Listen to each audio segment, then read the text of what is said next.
할렐루야. 한 주가 평안하셨죠? 우리 다 같이 마음을 모아서 10월 9일 수요일 저녁 예배를 성부, 성자, 성령의 이름으로 드립니다. 다 함께 주님 가르쳐주신 기도로 우리의 마음을 주님께 올립니다.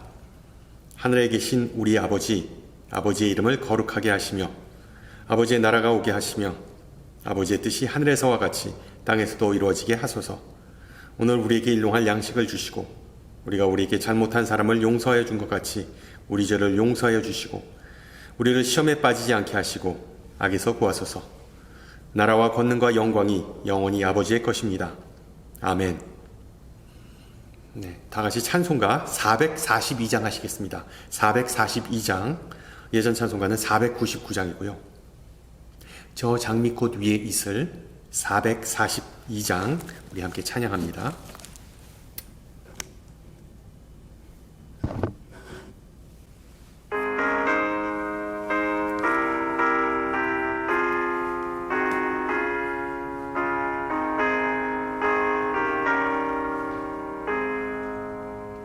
저 장미꽃 위에 있음 아직 맺혀 있는 그때에 귀에 은은히 소리 들리니 주 음성 분명하다. 주님 나와 동행을 하면서 나를 친구 삼으셨네. 우리 서로 받은 그 기쁨은 알 사람이 없도다. 그 청아한 주의 음성 우는 새도 잠잠케 한다. 내게 들리던 주의 음성이 늘 귀에 쟁쟁하다. 주님 나와 동행을 하면서 나를 친구 삼으셨네.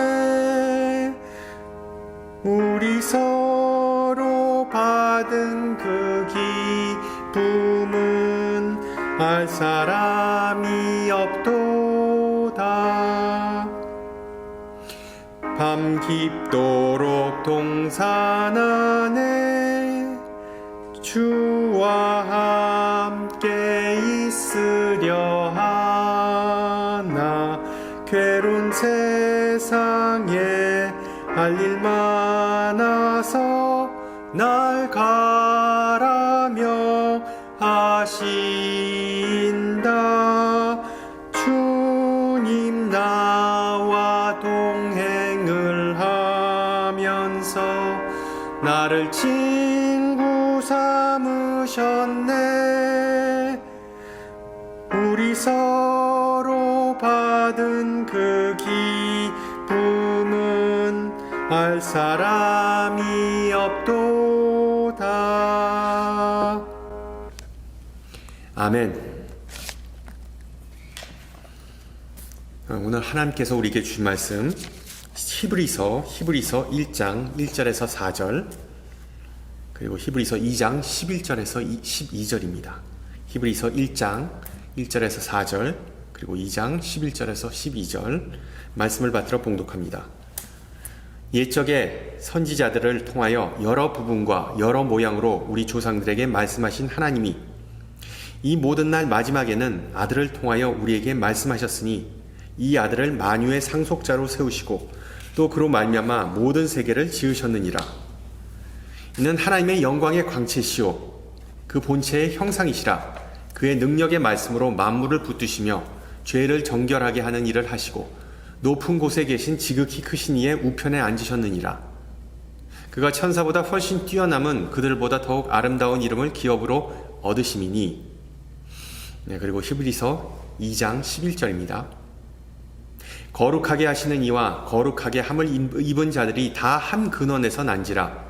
그러므로 형제라 부르시기를 부끄러워하지 아니하시고 이르시되 내가 주의 이름을 내 형제들에게 선포하고 내가 주를 교회 중에서 찬송하리라 하셨으며. 아멘. 가을은 허리케인의 계절입니다. 허리케인 헬렌이 동남부 지방을 핥히고 지나간 그 안타까운 장면을 뉴스를 통해 보셨을 거예요. 미국 역사상 카트리나에 이어 두 번째로 가장 큰 인명피해를 냈다고 하더군요. 우리 교인 중에 한 분이 저한테 그러시더군요. 노스캐롤라이나 주에 그 친척이 사는데 산 꼭대기로 간신히 대피해서 목숨을 건질 수 있었다. 우리 수재민들의 안전과 그리고 또한 신속한 복구를 위해 함께 기도했으면 좋겠습니다.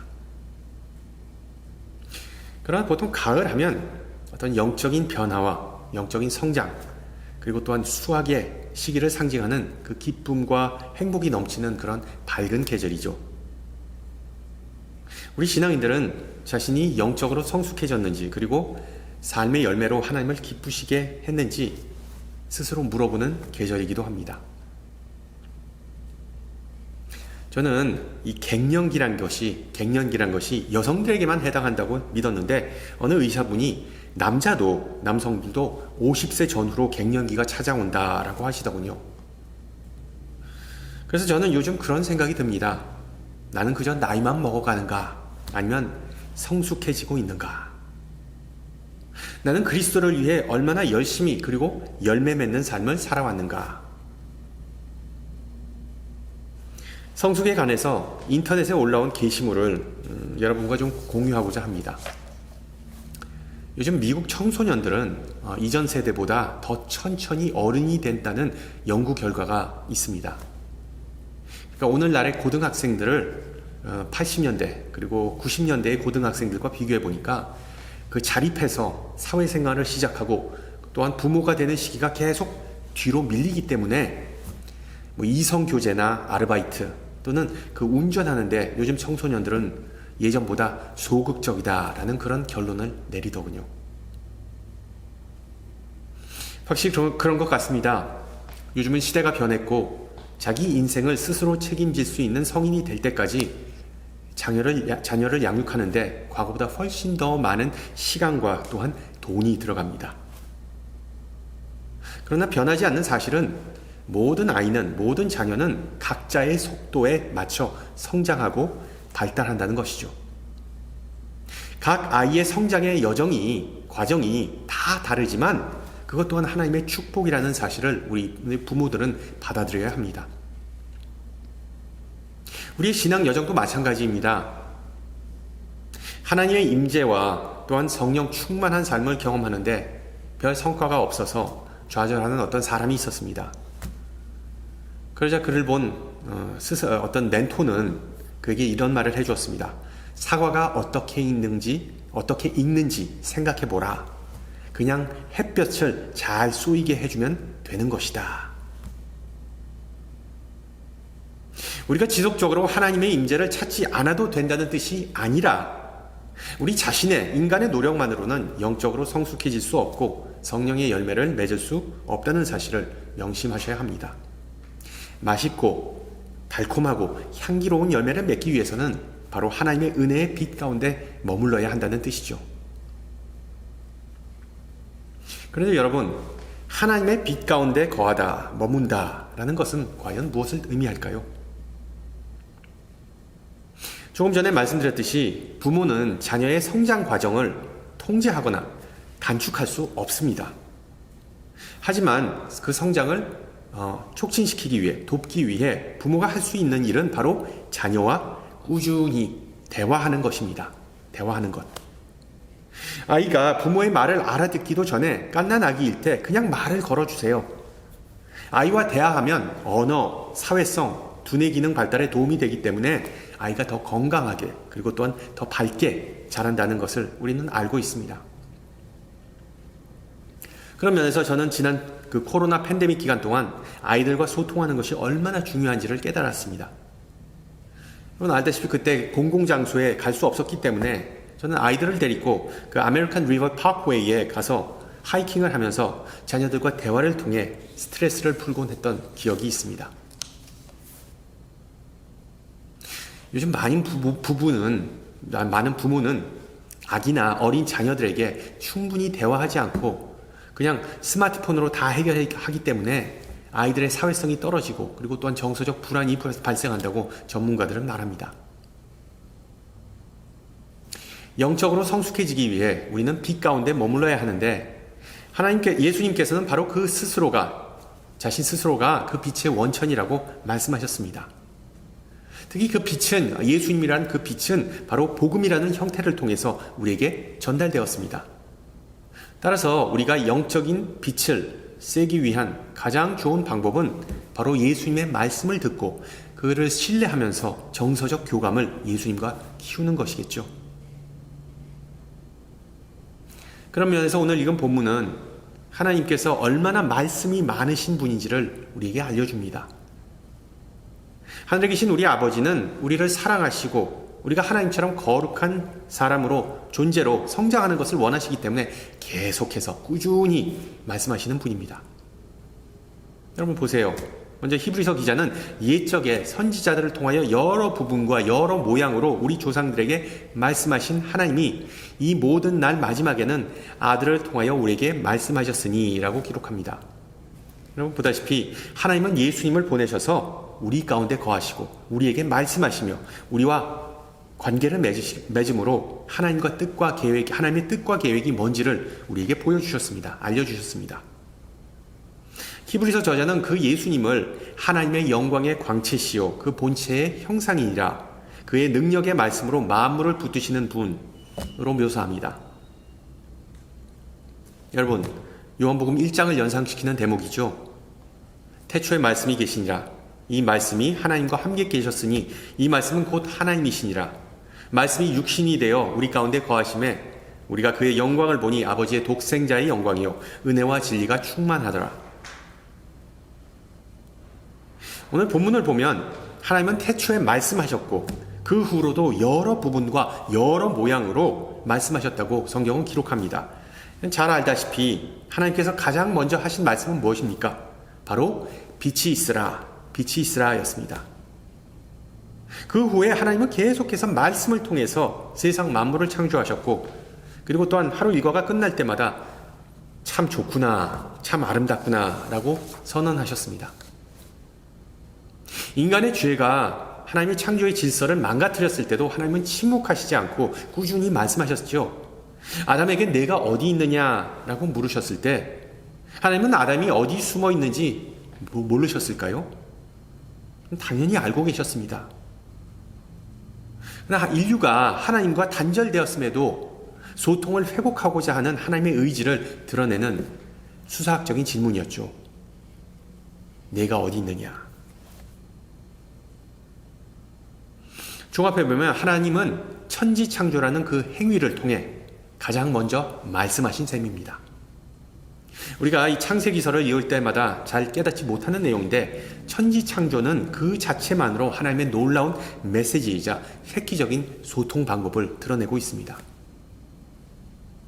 주 하나님 지으신 모든 세계 내 마음속에 그리어볼 때 찬양의 가사처럼 높은 산, 깊은 바다, 무한한 우주, 또한 모든 생명체를 구성하는 그 미시의 세계를 우리가 볼 때마다 하나님은 이 세상을 통해 우리 인간에게 말씀하신다는 사실을 확실하게 알 수 있습니다. 그 하나님은 역사하시며 살아계시며 지금도 우리와 소통하시기 원하시는 분임을 믿으시기 바랍니다. 할렐루야. 그렇습니다. 하나님은 천지창조라는 가장 창조적인 소통 방식을 통해서 우리에게 강력한 메시지를 전하셨습니다. 그뿐만 아니라 하나님은 그런 창조적이고 획기적인 일을 계속해서 반복하셨죠. 히브리서 저자는 하나님께서 특별한 사람을 골라서 인류에게 말씀하셨다고 또한 기록합니다. 하나님은 자신의 사자에게, 전령에게, 예언자에게 성령을 주셨습니다. 또한 그들의 입을 통해 선포하셨고 나라와 민족의 경계를 정하셨고 국가를 세우셨고 왕에게 기름을 부으셨고 또한 자신의 계획을 온 인류에게 알리셨습니다. 요컨대 하나님은 자신의 자녀가 신실하고 또한 겸손한 사람으로 성장하는 데 필요한 모든 환경을 제공하셨고 인간과 꾸준히 소통하시면서 우리가 선하고 또한 공의로운 일을 할 수 있게 최선을 다하셨던 것이죠. 성경에 의하면 선지자 중에 가장 위대한 선지자는 바로 모세였습니다. 모세. 하나님은 창조 때부터 자신의 마음속에 깊이 간직하셨던 그 율법을 돌판에 기록해서 모세에게 전해주었습니다. 또한 하나님은 그 모세를 통해 한 민족을 부르셨습니다. 하나님의 본성과 사랑을 세상에 비칠 수 있는 그런 신앙 공동체를, 이스라엘이라는 신앙 공동체를 세우셨던 것이죠. 비슷한 맥락에서 하나님은 또 다른 위대한 선지자 엘리야를 통해 살아있는 권력을 향해 거침없는 쓴소리를 퍼부으셨습니다. 그 외에도 나단, 이사야, 예레미야, 에스겔, 다니엘, 호세아, 아모스, 요나 등 많은 선지자를 이스라엘에 보내서 자신의 뜻과 소망과 계획과 목적을 백성에게 알려주셨습니다. 보다시피 하나님은 선지자들을 통해서 꾸준히 말씀하셨죠. 어떻게 보면 우리 하나님은 참 말하기를, 아니 소통하기를 좋아하시는 분입니다. 어떻게 보면 하나님은 상당히 외향적이고 또한 사랑과 관심이 많으시고 우리 인간과 끊임없이 교류하기를 열망하는 분이십니다. 이렇게 핸드폰을 툭 던져주면서 자녀가 게임을 하든 동영상을 보든 책임감도 없고 관심도 없는 부모와는 우리 하나님은 질적으로 다른 분이십니다.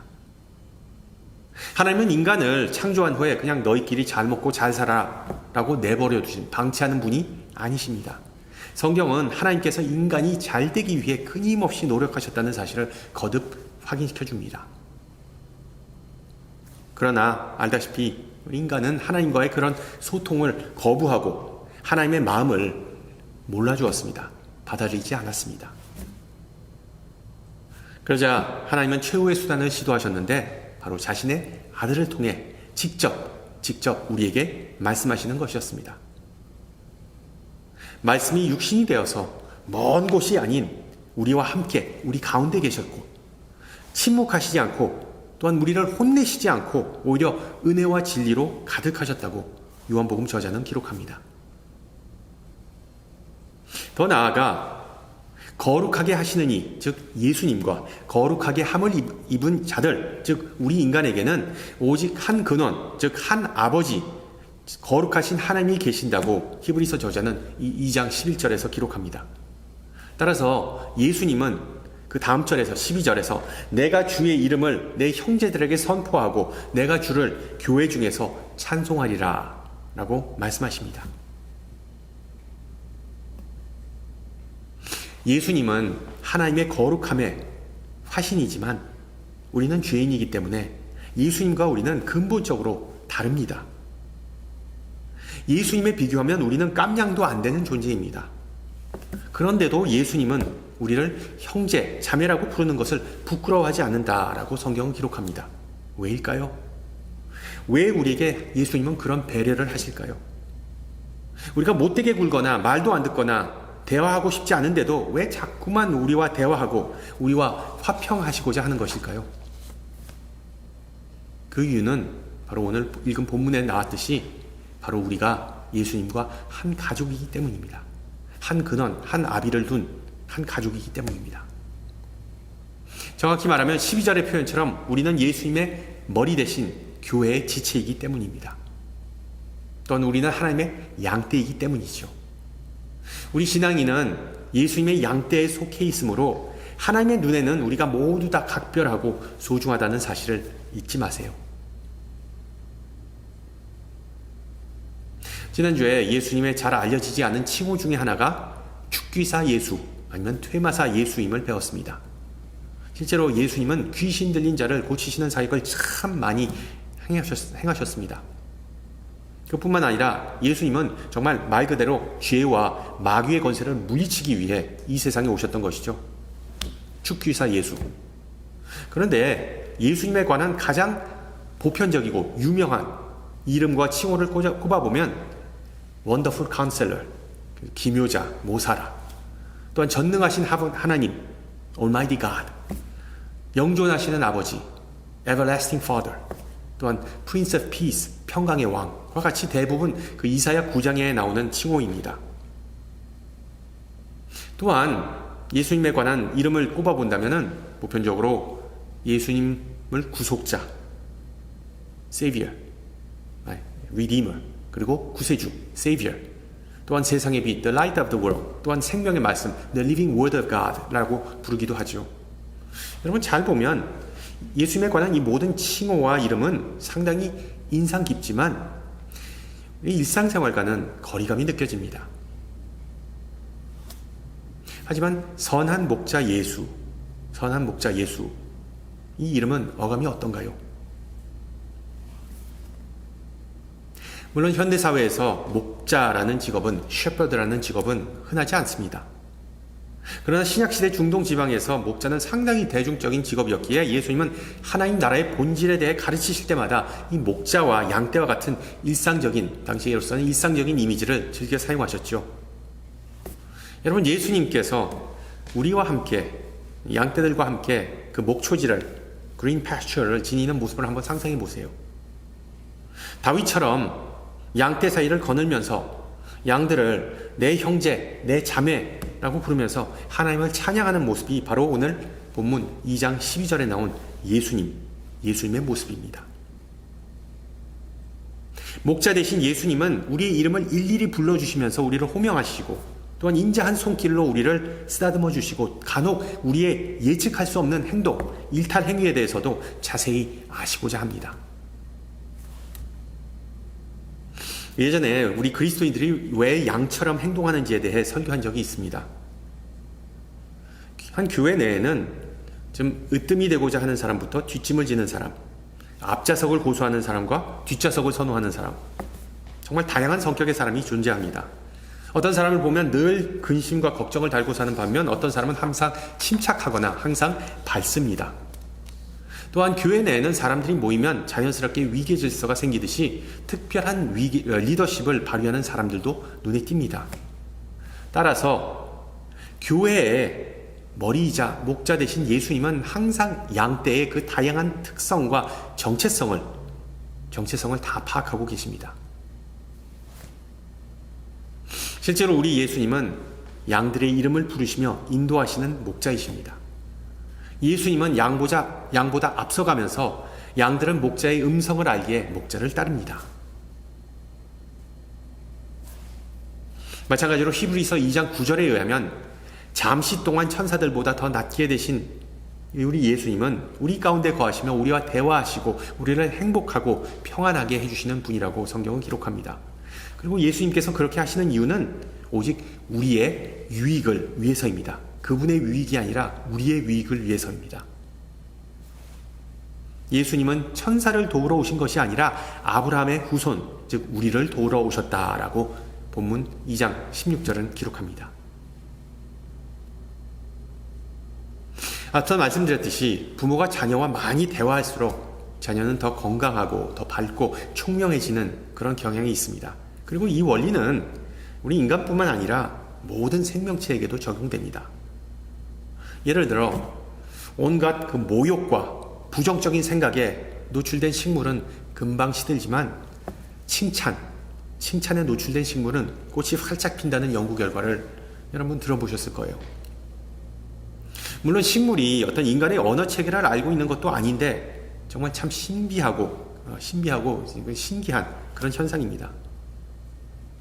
어떻게 보면 인간의 그 좋은 파장이 그 주변 환경에 미치는 사례라고 볼 수 있죠. 마찬가지로 동물과 대화하는 것은 동물과의 유대감을 강화하고 동물이 사랑받고 특별하다고 느끼게 해준다고 합니다. 반려동물과 대화하는 것은 그 동물뿐만 아니라 또한 그 주인에게도 정서적으로 좋다고 전문가들은 말합니다. 심지어 소나 양에게 그 감미로운 음악을 틀어주거나 그 소와 양의 그 이름을 애칭을 일일이 불러주면 스트레스가 낮아지면서 더 많은 우유를 생산한다는 그런 연구 결과도 있습니다. 요점은 예수님은 양들을 돌보시면서 이름을 일일이 불러주시는 목자처럼 우리가 더 건강하고 성숙한 삶을 살도록 도움을 주시는 분입니다. 목자 대신 예수님은 우리가 양질의 그리고 더 풍성한 분량의 우유를 만들어내기를 원하십니다. 비슷한 맥락에서 너희가 많은 열매를 맺고 내 제자가 되는 것으로 내 아버지는 영광을 받으신다라고 예수님은 요한복음에서 말씀하셨죠. 문제는 과연 우리가 목자 대신 예수님을 기쁘게 하는가입니다. 어떤 이는 잘 모르겠다 또는 난 아닌 것 같다 라고 말하면서 죄책감을 느낄 수도 있습니다.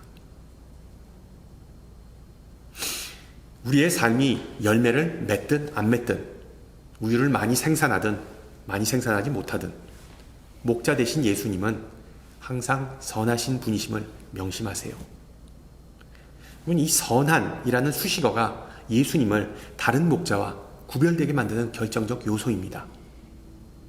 우리 예수님은 무슨 악덕업자처럼 우리를 정말 쥐어짜내는 그런 분이 아니시죠. 예수님께서 양된 우리에게 항상 말씀하시고 또한 우리의 이름을 부르는 이유는 우리가 어떤 스트레스와 불안감이 아닌 그 행복과 또한 평강을 느끼게 하기 위해서입니다. 그러면 자연스럽게 우리는 결실을 보게 됩니다. 바꿔 말하면 우리 신앙인들이 구원에 대해 스트레스를 받거나 아니면 열심히 섬기지 못해서 죄책감을 느끼거나 평상시에 성결하고 영적인 삶을 살지 못한다는 압박감, 그런 스트레스를 받을수록 열매를 맺지 못한다는 사실을 우리 예수님은 너무 잘 알고 계십니다. 주님은 우리에게 스트레스를 주기 위해서가 아니라 복된 삶을 주시기 위해서 이 세상에 오셨고 우리가 또한 그런 삶을 누리기를 원하십니다. 할렐루야. 사도 요한이 말했듯이 예수님은 우리를 정죄하기 위해 오신 것이 아니라 구원하기 위해 오셨습니다. 하나님이 아들을 세상에 보내신 것은 세상을 심판하러 하심이 아니요 저로 말미암아 세상이 구원을 받게 하려 하심이니라. 예수를 믿는 사람마다 정죄받지 않고 구원 얻는다는 그 확신이야말로 우리가 늘 행복하고 평온하며 생산적인 그리스도의 제자가 되게 해준다는 그 사실을 믿으시기 바랍니다. 영성작가 앤서니 드 멜론은 예수님과 인간이 소통하는 방식에 대해 다음과 같이 설명합니다. 그는 이렇게 말하죠. 예수님께서 여러분을 위해 새로운 이름을 지어주시고 그 이름으로 여러분을 부른다고 한번 상상해 보세요. 만약 주님께서 당신을 나의 평화, 나의 기쁨, 나의 소망, 나의 사랑하는 자라고 부르신다면 여러분은 어떤 느낌이 들겠습니까? 사람들은 종종 주님께서 하시는 그런 사랑의 언어를 듣지 않으려 합니다. 그런 애칭이 너무 버겁다고 느끼기 때문입니다. 오히려 사람들은 예수님에게 너는 죄인이다, 너는 위선자다, 너는 믿음이 적다 라는 식의 부정적인 말을 듣기를 기대하거나 아니면 아무런 말도 듣지 않기를 원합니다. 성도 여러분, 예수님께서 우리의 선한 목자라는 사실을 믿으십니까? 예수님께서 우리에게 하시는 말씀을 들으면 여러분 죄책감과 수치스러움을 느끼십니까? 아니면 위로와 평안을 느끼십니까? 하나님께서 우리를 사랑하고 돌보신다는 것을 아는 것과 모르는 것은 하늘과 땅의 차이입니다. 더 중요한 것은 우리가 그 사랑을 얼마나 아느냐보다 그 사랑을 얼마나 확신하느냐입니다. 확신. 예수님은 우리를 형제자매라고 부르시고 우리와 함께 걸으시고 우리와 대화하시며 우리가 자신의 가족이라는 사실을 전혀 부끄러워하지 않으십니다. 그러나 이러한 사실은 또한 우리에게 하나의 과제를, 챌린지를 던져줍니다. 자랑스러운 예수님의 형제자매로서 우리는 예수님과 더 깊은 관계를 맺기 위해 노력해야 한다는 것이죠. 우리 예수님은 우리의 모습 그대로 사랑하시는 분이시고 이것은 정말 우리에게 큰 은혜입니다. 하지만 예수님은 우리를 너무 사랑하셔서 우리가 지금 이 모습 이대로 머물러 있기를 바라지 않으시고 우리가 좀 더 성장하고 더 생산적인 제자가 되기를 원하십니다.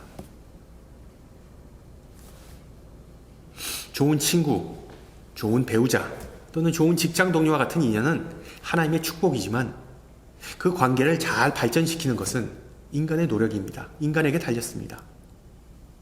건강하고 유익한 관계를 유지하려면 우리 삶에서 우선순위를 정하고 그것에 당연히 힘을 써야 합니다. 기독교 사회학자 토니 캠폴로는 그리스도인이 깊은 영성을 갖출수록 자신이 아니라 다른 이의 필요를 채우고자 하는 그런 마음을 갖게 된다라고 말합니다. 그것이 바로 예수님의 마음이죠.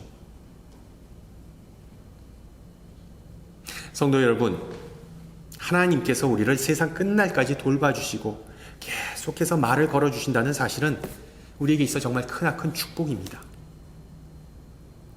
그리스도의 장성한 분량이 충만한 데까지 이르도록 우리를 사랑하시는 하나님 아버지의 마음에 합한 그런 사람이 되기 위해 항상 고민하고 힘쓰는 성도가 되시기를 축원합니다. 함께 기도합니다. 말씀과 성령을 통해 소통하시는 하나님, 이 시간 주님은 태초부터 인간에게 말씀하셨음을 배웠습니다. 그러나 인간은 하나님과의 단절을 선택했습니다. 또한 선지자들을 통해서도 우리에게 말씀하셨지만 이 세상은 그 말씀을 듣지 않았습니다. 흑암에 빠진 이 세상에 다시 빛을 비추기 위해 주님께서는 스스로 이 세상에 내려오셨습니다.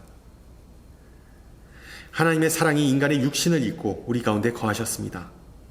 선한 목자 예수님께서 우리 가운데 임재하셔서 우리는 다시는 길을 잃지 않고 성장하고 많은 열매를 맺을 수 있음을 감사드립니다. 사랑이 많으신 하나님, 주님의 눈으로 세상을 바라보고 주님의 마음을 아프게 하는 것들에 마음이 아프고 주님을 기쁘시게 하는 것들에 기뻐할 수 있도록 우리를 빚어주시고 그리스도의 마음을 품기를 기도합니다. 예수님께서 우리 안에 시작하신 선한 일을 계속해서 이어갈 수 있는 그런 용기와 끈기를 허락하여 주시옵소서.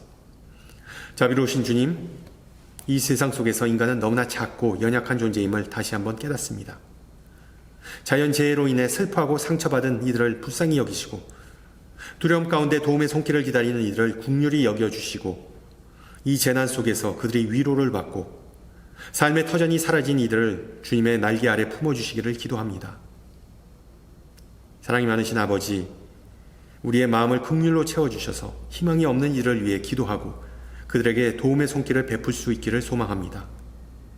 우리 모두가 하나님의 사랑과 은혜를 나누기 위해 지음받고 부름받은 자임을 잊지 않게 하여 주시옵소서. 선한 목자 되신 예수 그리스도 이름으로 기도합니다.